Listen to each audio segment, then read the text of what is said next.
Hello everyone, welcome to the Lewis Cooper Experience Podcast Experience episode 24. That is 24, like the number of episodes in a series of the TV show 24. I'm experimenting with the lights and the audio and stuff, so the lights are all weird. Hopefully the audio's better, because I feel it's not been very good recently, even though I've got this really expensive microphone thing. So I've whacked the gain up on it, whatever that means. It makes more sound happen, I don't know. And normally I use this thing to make it more, I don't know, good, I guess. I don't know what I'm doing. But I've taken that off because it's an extra barrier, isn't it? So, you know, hopefully it's better. I hope everyone is okay. Here is my Twin Peaks Funko Pop Agent Cooper, Dale Cooper, played by Carl McLachlan, that I showed last week. I've taken out of the box and he sits next to my bed now and he guards me while I'm asleep because he's the FBI. I'm going to lay him down. I don't put him where Wonder Woman is because he's a bit more expensive, and if he falls off this stack of Blu-rays, it'll get damaged and it'll be hard to replace. Whereas this Wonder Woman one, even though it's one of my favourite Funko Pops and it's sat there for months, if that gets damaged, then it's okay, I can replace it. Actually, I would still be a bit upset. Anyway, that's not what you're here for. It's not what any of us are here for. I want to review Army of the Dead, a new film. And I've got some spooky lights going on, probably, because of zombies. And I want to talk about The Bad Batch, episode 4, and MODOK, episode 1 as well, which are all on the Disney+. I was going to do a separate video for Army of the Dead, but I thought, why not? I mean, it wouldn't get many views, and neither will this, so I might as well whack them into one video that doesn't get many views rather than two, because then I've got more time for sports and other things that I do. So yeah, that's going to be today. So let's talk about Army of the Dead, which is the new Netflix movie from Zack Snyder. And I found it interesting that Zack Snyder did the story, worked on the screenplay, and also he was the director of photography as well as the director on this, which is quite rare.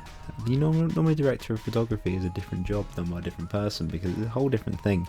The way I've always thought of it is that the director says what he wants to see, and the director of photography is the guy that makes it happen. So, you know, it's a big job. You know, they're the overall person who oversees the lighting and, you know, the way stuff is set up to make it look good on the screen. That's my understanding of that job. And I think Paul Thomas Anderson recently did, well, not recently, a few years ago, did the film Phantom Thread, where he acted as his own director of photography. And I think that everyone else kind of has to pick up the slack in a way. But you're not here to listen to me talk about that. That's just something I found interesting. I won't go too spoilery on any of the topics today, but I mean, I'll give a pretty detailed review, I guess. I don't really know what I'm going to say. I'm just going to see what comes out of my mouth. So beware. If you don't want any spoilers, then don't watch this. I mean, you've probably switched it off already. I need to be more confident than I. But yeah, watch it if you want. It's all right. Yeah, cool. That's it. That's the review. Now, if people say to me, "Who's your favourite film person, filmmaker?" I probably wouldn't say Zack Snyder. But looking back at his films, I do like pretty much all of his films, like the ones that I've seen. Like his first one was Dawn of the Dead, which isn't related to this directly, but is a similar thing.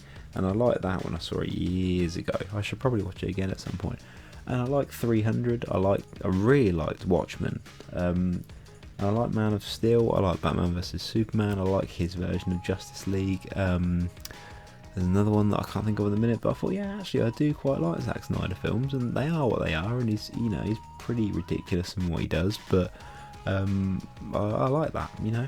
And he seems like a cool guy. So yeah. And I haven't really watched many films in the past couple of weeks because I said before, I started a new job and I've not had as much time because my hours are a bit all over the shop. And I kind of got a bit fed up of films because I watch like one a day for like 400 days, which is quite a lot of films. And I'm not really someone who can consume things in a short space of time. I'm not a binge watcher because I like to really take my time with things and appreciate them. So when I watched this, I'd watched maybe 2 films in the last 2 weeks, and I was like, do you know what? I'm really excited to sit down and watch a film. And a lot of people said about the running time of this film. It's 2.5 hours, and I kind of didn't think about that. And then before I watched it, I was like, actually, it's a Zack Snyder film. He likes a long film. And then I looked at it. It was 2.5 hours, and I thought, yeah, fair enough. It doesn't need to be 2.5 hours. It could have been shorter, but also I didn't mind that it was. It's an interesting one where the setup for the movie could also have been a movie, and this could have been a sequel, but I'm kind of glad they did it that way, where there's a zombie outbreak and they managed to contain it in Las Vegas, and then they have to go in there to get some money for a guy, a lot of money, and Dave Bautista is the main guy, and I really like Dave Bautista. I really like him as an actor. I think he's good. A lot of people go, oh no, he's rubbish, but no, I think especially from wrestler turned actor standards, he's no Dwayne Johnson, but I like him. I like any film where he wears glasses, like he wore glasses in Blade Runner 2049, and he was really good in that, even though he was only in it briefly. And yeah, I'd like to see him have more dramatic roles and not just action movies, but you know, he's perfectly good in this, and he doesn't look as old as he is either, because he's not a young man. He was getting up there when he was into wrestling as well. So but yeah, basically he leads a team of just random people who have to go into Las Vegas with all the zombies and get the money, but he's doing it because his daughter wants to go in there as well to help her friend, and it's just all these little bits. It's not really that important. And there's some zombies in there that are like smart zombies, like they can't talk and stuff, but they have their own little kind of tribe. They're not the shambling zombies we used to. And there's one who's like the big leader. He has a helmet, which is a pretty good idea because you can't get shot in the brain then. And there's a woman in it who looks like Rhea Ripley from WWE, who was really cool, and she takes them in. And yeah, I thought it was pretty enjoyable. It's not my favourite film, but I enjoyed it. It's a pretty good little action film. There's a lot of weird blurry bits, I don't know why, but that was okay, it didn't put me off. And I think Big Dave's cool. If it was anybody else, maybe I wouldn't like it so much, but he does his job. And there's a few bits that they make it quite sentimental and that, like he has his reasons for going into this thing, and people have criticised that, but I thought it was fine. I was like, yeah, I'll buy that. Some of the CGI is a bit dodgy in places, but not to the point where it put me off. I think the budget was like $90 million, which isn't really a lot compared to what Zack Snyder normally makes. Normally he makes these big, like $150-200 million movies, but it's still a big budget movie, but not compared to what he normally does, I'd say. But yeah, there was a zombie tiger in it, which was in the trailer, so that's fair game, which I think could have done more. I'd like to see a film just about a zombie tiger. But yeah, I think it's a pretty decent film. It's 2.5 hours, if you don't mind that, and it's on Netflix. It won't cost you anything extra if you've got Netflix. Yeah, you could spend 2.5 hours in worse ways. Yeah, Army of the Dead. It's alright. Yeah. The Bad Batch, episode 4, I think. Yeah. I looked up, this is going to be 16 episodes, and I really like this show. I've said before, it's kind of cool, it's kind of warm and nice, and it's about a little group and their family and the little girl they've kind of adopted, and her story. And this one had, we knew from the trailer, Fennec Shand from The Mandalorian, and this is her earlier on, obviously. And yeah, the episodes aren't that big and dramatic, because it's not like The Mandalorian. There's only 8 episodes, and kind of almost every episode has to move the story forward in some way. This is just kind of, they're just off on this little adventure, and they kind of have to, it's just them bonding and developing.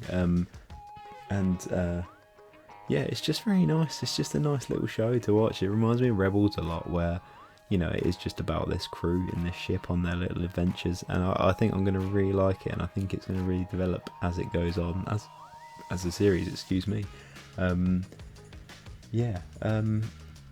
not really a lot I can say about it. I just think it's really cool and really nice, and in this one, Echo has to pretend to be a droid, and then he meets this other group of droids, and there's this really cool little droid who has bendy arms and stuff, and he was great. Yeah, it's just a nice show, and I think it's gonna develop really, really well. It makes me happy just watching it. And each episode's about 25 minutes now, as the first one was a really long one. But yeah, I think it's a shame I don't know many people that are watching it, and I think that's a shame because I don't think you have to have any previous experience of the Clone Wars or anything. Like, I think that you can just crack on with this and enjoy it, and I think it's really cool. But yeah, I mean, let's say these aren't the big dramatic episodes just yet, but I like it a lot. It's not really a review, it's just me saying I like it. But yeah, Bad Batch. Which brings me to MODOK episode 1, which is the new show on the Disney Plus, but I think in America it's on Hulu, which isn't a thing we have here at all, but we have Disney Plus. And I saw the trailer for MODOK a little while ago, and he's a really random character to have a show about, but as soon as I saw the trailer I was like, oh cool, I'm with this. This is pretty cool. And it's just MODOK, the Marvel villain, who is a weird floating head guy who's also a machine, and he runs AIM, the evil people company, and it's just this weird little adult humour kind of. It kind of looks kind of claymation. I don't think it is. I think it is computer generated to look that way, and it's just very silly, violent kind of thing, kind of Family Guy kind of vibe to it in a lot of ways. And Patton Oswalt is the voice of MODOK, and he's perfect casting. And it's kind of about MODOK being a supervillain and then going home to his family and having normal family problems. And it's just really cool and funny so far, and I really like it. I think I like it more as it goes on. I think it's been one of those ones where it is funny and silly and violent, but then I think it will kind of have a kind of serious tone to it because it's about him and his family and him and his wife and stuff. And I think that's pretty cool. I think it's going to develop really well. But yeah, only one episode so far, which I like because I can watch this one and think about it and then come back and watch another one later. And yeah, it's a pretty cool show. I would recommend it. It's only like 20 minutes or whatever, but start watching it now. Even if you're a Marvel fan, it's pretty cool. You know, there's like references to like the characters and stuff, and there's some really like deep references and stuff too, which is pretty cool. So the bigger a Marvel fan you are, the more you'll appreciate the humour. But yeah, MODOK, I'd recommend it. Marvel's MODOK, I believe it's called, as the full title. But yeah, check it out. It's cool. Yeah, that'll be about it for this week, I reckon. But there. The cinemas are back open again, and I might go again at some point. I'm trying to book my vaccination station, but it's proving very difficult at the moment. Everyone else I know seems to have had it pretty easy, but for some reason I can't book anything nearby. But once I get, the vaccine, I'll probably go back to the cinema. Maybe before, because things are okay at the moment, I guess. Not okay, but not awful. I think A Quiet Place Part 2 is the next big film out, and that's in about 10 days or whatever. I might go for that, I might not. We'll see, but I'll do a review of it if I do go, and yeah, that'd be cool. Yeah, that's about it for me this week, so yeah, thanks, appreciate you watching, and come back again. Also, I did a review of a comic called The Sheriff of Babylon, and that's on my channel, so watch that because it's a cool comic. But yeah, thank you very much. Bye.